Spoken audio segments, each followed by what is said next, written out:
Vou conversar agora com o Tenente Gildo Henrique de Azevedo, ele que é delegado do Serviço Militar Norte-Fluminense, vem conversar conosco sobre o dia de hoje, dia da Proclamação da República, e também sobre o dia da Bandeira e os símbolos nacionais que se aproximam, é no dia 19. Tenente, bom dia, como está o senhor? Bom dia, parabéns pela Proclamação da República. Estamos aqui, a convite do nosso amigo, para falar um pouco sobre a Proclamação da República e também sobre o dia da Bandeira que se aproxima. Muito bem. Com a Proclamação da República começa a instalação da democracia no Brasil. Isso já terminou esse processo, na opinião do senhor? Toda democracia, ela sempre vai sendo aperfeiçoada no decorrer do tempo, né? Há alguns perigos da democracia, mas a vocação natural do ser humano é viver numa democracia.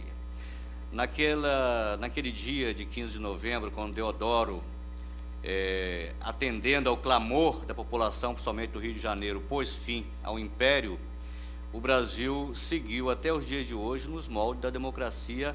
É uma tendência mundial, inclusive naquela época, com os movimentos todos no mundo, terminando as colonizações, os países foram se tornando independentes e, com isso, nós adquirimos uma postura perante o mundo de autodeterminação. E com a proclamação da República, rompeu-se os laços definitivos com Portugal, embora a gente tenha laços afetivos com aquele povo, mas vivemos nós cá, deste lado do Atlântico. É natural no mundo, é um processo natural, ser o exército a se libertar da monarquia e não a população? Olha, estudando a história do nosso hino nacional, os historiadores sabem que, apesar de Deodoro romper com o Império, na hora de escolher o hino, ele ficou com o hino que era chamado hino dedicado a Dom Pedro, que é a música que nós escutamos de Francisco Manuel da Silva. E a música que estava no concurso, que já tinha ganho, inclusive, que é a música da Proclamação da República, seria o nosso hino nacional. Mas Deodoro, não sei porquê, talvez por fidelidade ao imperador, ele deu uma quartelada e manteve aquela música como hino nacional brasileiro. Que é o nosso hino. Que é o nosso hino. Então, de certa forma, até há movimentos no presente que incentiva até a vocação da monarquia, não sei porquê, mas existe. Mas acredito que não haja mais espaço no mundo para monarquias. As que existem são por tradição e não aconteceram fatos tão relevantes para que se mudasse. Nós vivemos bem assim, do jeito que nós estamos. Muito bem, então ouviram do Ipiranga as margens, é esse que ficou? Ouviram do Ipiranga as margens plácidas. Esse era o hino do imperador. Olha. Era tocado nos navios, anunciava-se a presença do imperador com essa música. Claro que a letra só foi composta em 1909 e foi aprovada por decreto em 6 de setembro de 1922, do Osório Duque Estrada, mas a música era a música que se tocava para o imperador. Na hora do concurso, a música de Proclamação da República, que nós conhecemos como Liberdade, liberdade, abra as asas sobre nós. Essa música, que é belíssima, ficou sendo o hino da Proclamação da República e não o hino nacional. E o hino da bandeira é Salve, lindo, perdão da esperança. Essa é a letra de Olavo Bilac. Essa é o hino, a bandeira. A bandeira. Salve, lindo pendão da esperança, salve, símbolo augusto da paz. O senhor sabe que antes de entrar em sala, na escola que eu estudava, a gente cantava pelo menos uns 3 ou 4 hinos todos os dias. Mas é interessante, eu tenho escrito muito sobre isso. A Lei 5.700, de 1º de setembro de 1971, ela determina que as escolas em níveis fundamental e secundários seja ensinado o desenho e a interpretação, o desenho da bandeira e a interpretação do hino nacional, e que seja hasteado uma vez por semana a bandeira nacional nos colégios e que cantem o hino e saibam cantar o hino. Está escrito ali nessa lei, não se pode ser admitido no serviço público sem conhecer o hino nacional. Mas Me desculpe os professores, onde vocês estão? Se hoje nós não estamos escutando o pessoal cantar o hino nacional, inclusive no dia 7 de setembro, é porque vocês não estão ensinando o hino nacional, nem ensinando o desenho da bandeira, muito menos a interpretação do hino nacional nas escolas. Tem gente que não sabe o que significam as estrelas. Pois é. Não tem ideia. A bandeira nacional, belíssima do jeito que é, na verdade, ela é uma composição, é uma criação coletiva, porque ela conserva o fundo verde e o losango amarelo, que foi de Debré, que veio com a missão artística, né, com o pessoal do Império. As matas e o ouro. O verde significa o homem da Casa de Bragança, né, que já vem lá de 1662 com o Dom João IV. O amarelo significa aquele losango que nós vemos na bandeira, amarelo, significa uma homenagem à Dona Maria Leopoldina. Olha, a cor amarela. Deixa a bandeira aí, deixa a bandeira aí. Dona Maria Leopoldina, ela era uma mulher sem brasão. Deixa a bandeira, Jairo. A Dona Maria Leopoldina não tinha brasão de família. Ela é da dinastia de Habsburgo, da Alsácia-Lorena, lá na Áustria. Então, em homenagem a Dona Maria Leopoldina, foi inserido então o losango amarelo. Dizem alguns que a cor amarela da bandeira nacional foi porque no momento da proclamação da independência, que Dom Pedro recebeu um ramo de flores amarelos e ele falou: doravante teremos as cores verde e amarelo, e essas serão as nossas cores nacionais. E me ensinaram errado? Eu aprendi na escola que o verde é a mata, o amarelo é o ouro, o azul é o céu. Não, é claro, existe essa versão também, que o verde representa nossas matas, o amarelo o ouro, o azul o céu e o branco a paz. Porém, nós sabemos que existe uma ciência chamada heráldica, onde os símbolos, os ícones, as cores, os esmaltes, as peles, os arminhos, eles representam muito. As cores, elas são utilizadas de acordo com a família dos reinos antigos. E a cor verde significa o homem da Casa de Bragança, que foi instituído com Dom João IV após a dominação espanhola, né? Foi de 1580 a 1640. E a partir daí o verde ficou incorporado às cores das colônias portuguesas, né? Então, a bandeira nacional, eu falei de uma criação coletiva. Ela foi feita, o desenho verde e com losango amarelo, que aliás o losango, ele tocava o limite, era eles falam romboide de cor de ouro, que era inscrito no retângulo verde. E no meio ali tinha o escudo português. Com o advento da proclamação da República, foi inserido então o círculo azul e com a faixa Ordem e Progresso, que é de inspiração positivista, baseada em Auguste Comte, Sim. que sobre a lei dos 3 estados, né, que o mundo estava em constante evolução. Num primeiro momento, o homem era mais religioso, no segundo momento estava numa transição, e no terceiro momento, o homem já era um homem mais racional, né? Então, Ordem e Progresso é de inspiração positivista, de Auguste Comte, e no Brasil representado por Benjamin Constant, que incentivou a colocação do lema Ordem e Progresso. Uma coisa interessante sobre a bandeira é que as pessoas pensam que aquela estrela que está em cima da faixa representa o Distrito Federal. Sim, eu aprendi isso. Não é o estado do Pará. Por quê? O Brasil, para mostrar que nós tínhamos uma grande parte acima da linha do Equador, conservou-se uma estrela ali. Ai, caramba! Ali a estrela representa o estado do Pará. Pelo contrário, a menor estrela, a que está mais baixo, volta a bandeira aí para eu ver agora. A estrela menor que tem, que é de quinta grandeza, não está aparecendo. Uma pequenininha que aparece mais baixa representa o Distrito Federal. Agora, as pessoas que estudam astronomia sabem, essa estrela pequenininha, ela é que é a estrela mais brilhante. Você pode ver essa estrela em qualquer momento do dia ou da noite. As outras não. E essas constelações que aparecem nesse círculo azul, que tem no meio o Cruzeiro do Sul, ela representa o Rio de Janeiro, no dia 19 de abril de 1889, era o céu do Rio de Janeiro a 8 horas e 37 minutos. Para aí, como é que é? Essas estrelas todas Sim. representam o céu do Rio de Janeiro no dia 19 de novembro de 1889, às 8 horas e 37 minutos. Caramba.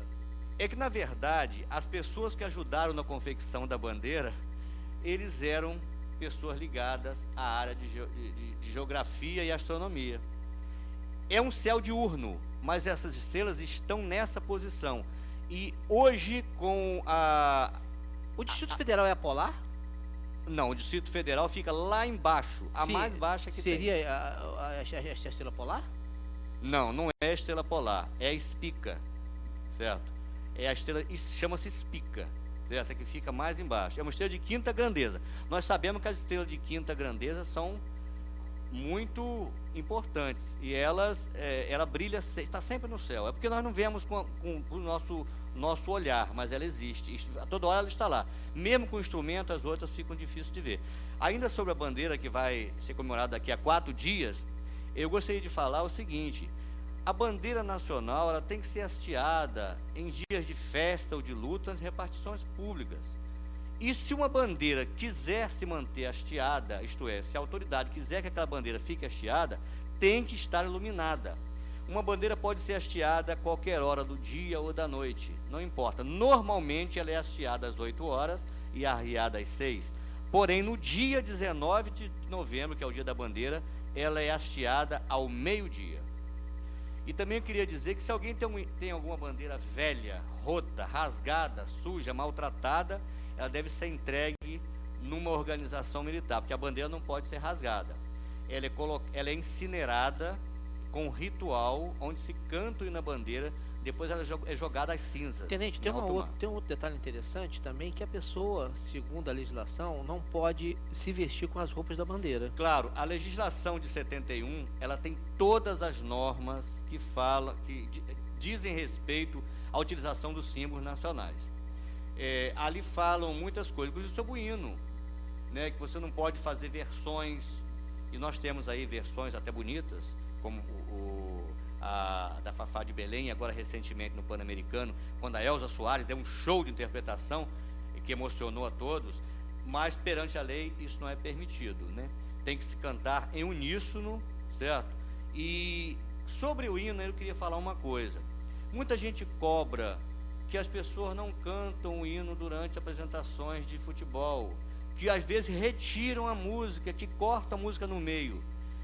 É preciso explicar o seguinte: existem 2 versões no mundo todo para qualquer execução de hino. Existe a versão instrumental e a versão cantada. No caso do hino nacional, a versão instrumental em si bemol consta só da primeira parte.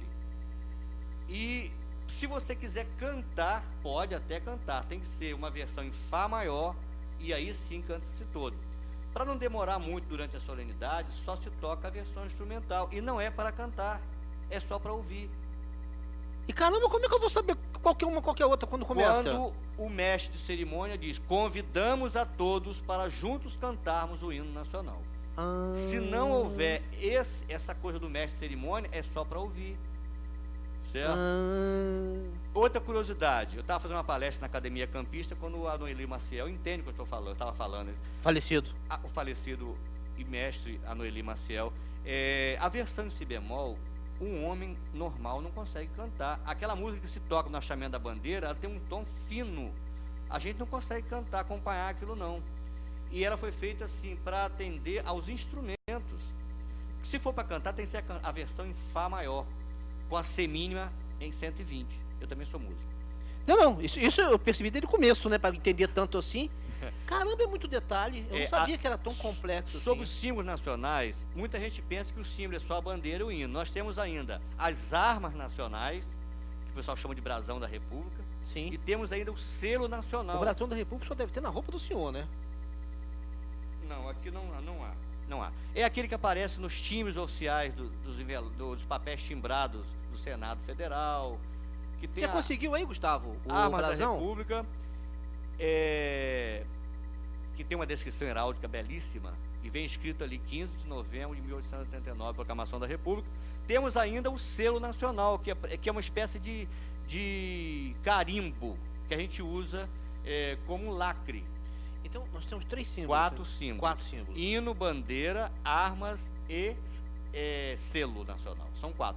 E eles são todos regulados por uma lei chamada Lei 5.700, de 1º de setembro de 1971, que, na verdade, os símbolos foram instituídos ao longo da história. Porém, esse que está aparecendo são as armas nacionais. A estrela de 5 pontas. A estrela de 5 pontas. O Cruzeiro do Sul. Tem um sábio, tem um resplendor, tem ramos de café, certo? Tem ali um listel em blau. Que é isso? Listel em blau.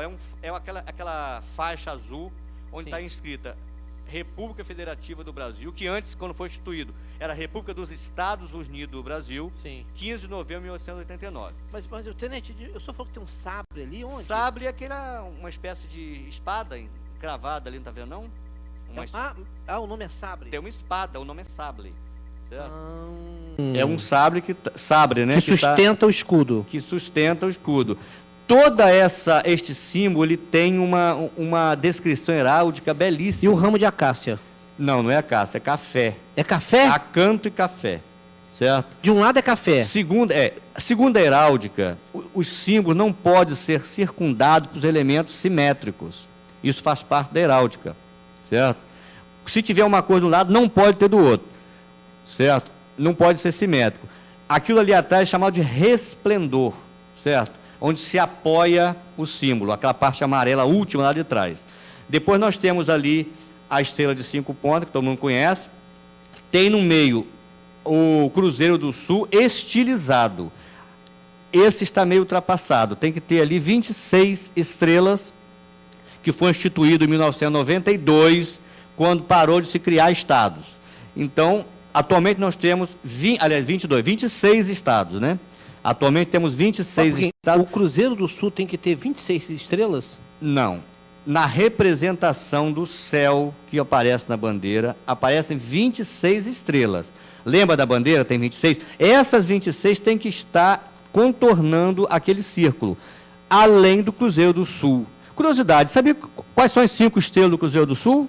À direita aparece o Rio de Janeiro, do lado esquerdo, Minas Gerais, em cima a Bahia, embaixo São Paulo, e a pequenininha é o Espírito Santo. O Espírito Santo ficou na parada, hein? É, o Espírito Santo. Representa o Sudeste. Olha, rapaz. O Cruzeiro do Sul representa o Sudeste. Quando se mostra a bandeira, as estrelinhas da direita representam o Nordeste, a da esquerda representa o Centro-Oeste, a Amazônia, a última lá de baixo representa o Distrito Federal, as trezinhas são as 3 Marias, representam Paraná, Santa Catarina, Rio Grande do Sul.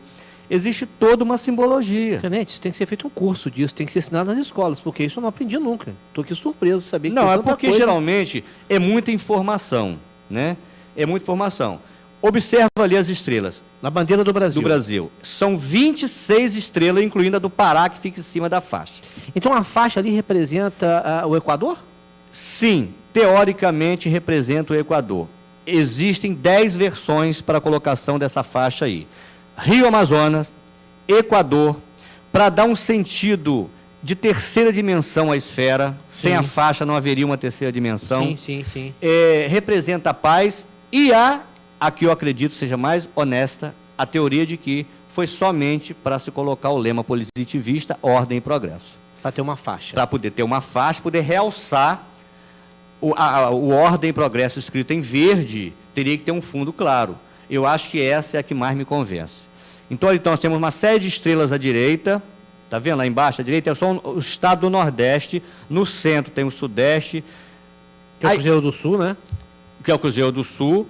Lá perto da faixa esquerda tem o Amazonas, depois um pouco abaixo tem os estados do Centro-Oeste. Aquela pequenininha lá embaixo é o Distrito Federal, que é a estrela mais que aparece toda hora no céu, em qualquer momento. Certo?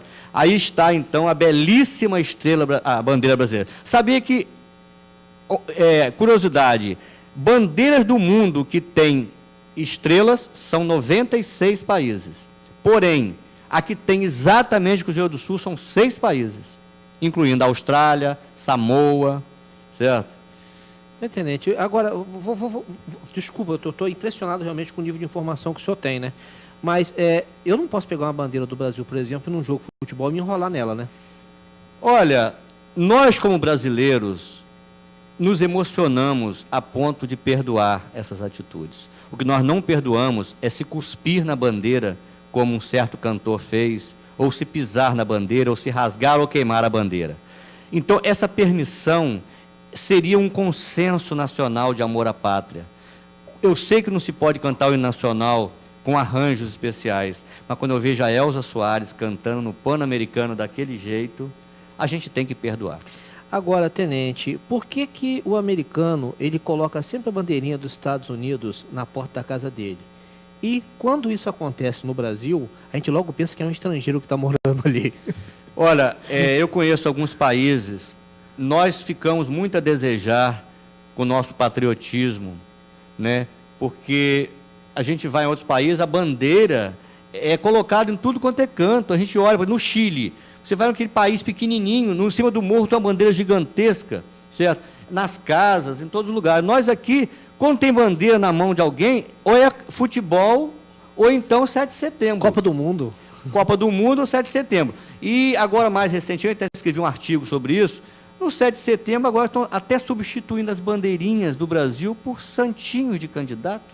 Nem isso. Agora, no 7 de setembro, até eu escrevi um artigo, porque eu pedi ao rapaz do palanque para colocar o hino da independência, ou uma música patriótica no palanque para as autoridades daquele dia tão especial que foi o 7 de setembro. Claro. O rapaz me disse, nós não temos, não. Não tem o hino? Não temos o hino. Aí eu falei, mas meu amigo, você sabe de que se trata? O rapaz disse 2 palavras, falou, mínima ideia. Como? Eu fico revoltado com isso. E eu culpo os professores. O rapaz, como é que o cara vai fazer um som no 7 de setembro não deve ir nacional? No palanque não se tocou músicas patrióticas no dia 7 de setembro. Sabia que o hino da independência é do próprio Dom Pedro I. Já podeis da pátria, filho, ver contente a mãe gentil. Ele mesmo compôs no piano essa música, certo? Evaristo da Veiga, ele fizeram o hino e é fantástico. Caramba, é a mesma coisa do cara ir para o aniversário e não saber cantar parabéns para você. Pois é, no palanque oficial do 7 de setembro, não só em campo, mas também no farol que eu presenciei, a abertura e o encerramento, o rapaz me disse que não tinha o CD. Existe uma organização, gente. Então eu espero que ano que vem seja tocado o hino da minha pátria, os hinos patrióticos, o hino da independência, porque se não tocar nesse dia, vai tocar quando? Sabe as músicas que tocaram? Eu não vou dizer que tocaram Eguinha Pocotó, mas foi perto disso. Tenente, professor, muito obrigado pela aula. Foi uma excelente entrevista, aprendemos muito com o senhor hoje. Muito obrigado. Obrigado a vocês, estão à disposição. Eu conversei com o tenente Gildo Henrique, ele que é delegado do Serviço Militar do Norte Fluminense, e veio conversar conosco sobre os assuntos que nós acabamos de ouvir. E muito aprendemos com ele. Voltamos já já.